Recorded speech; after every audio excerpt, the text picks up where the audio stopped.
Hi, అందరూ ఎలా ఉన్నారు? మన టాపిక్ వచ్చేసరికి ట్రాన్సిస్టర్ ఒక simple explanation.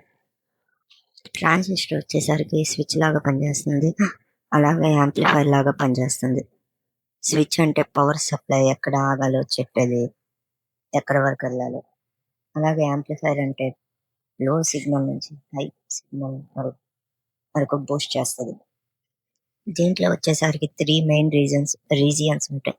Cut off region లో ఆ స్విచ్ లెక్క యాడ్ చేస్తుంది. యాడ్ టు రీజియన్ లో ఆ స్విచ్ లెక్క యాడ్ చేస్తుంది.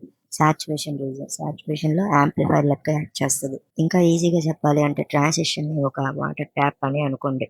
బేస్ వచ్చేసరికి వాటర్ నాబ్ అనుకోండి. అంటే water open or close. Tap open చేసినప్పుడు వాటర్ ఫ్లో, ఆర్ క్లోజ్ చేసినప్పుడు వాటర్ స్టాప్.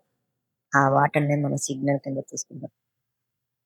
కలెక్టర్ వచ్చేసరికి డైరెక్ట్ గా ట్యాంక్ ఆర్ బ్యాటరీ నుంచి వచ్చే పవర్ ఆర్ వాటర్ ని తీసుకోండి. మెయిన్ చెప్పాలి అంటే కరెంట్ ని ట్రాన్సిస్టర్ లోకి ఎంటర్ చేసేది. ఎమిటర్ అంటే water out flow are current out flow. ఎంత కరెంట్ అనేది ట్రాన్సిస్టర్ నుంచి రిమైనింగ్ కాంపోనెంట్స్ కి ఫ్లో అవుతుందో అది emitter. I hope friends you understand. నేను సింపుల్ గా ఎక్స్ప్లెయిన్ చేశాను. మీరు కనుక సబ్స్క్రైబ్ అండ్ లైక్స్ చేస్తే ఇన్ డెప్త్ ఎక్స్ప్లెయిన్ చేస్తారు, ట్రై చేస్తా ఈజీగా.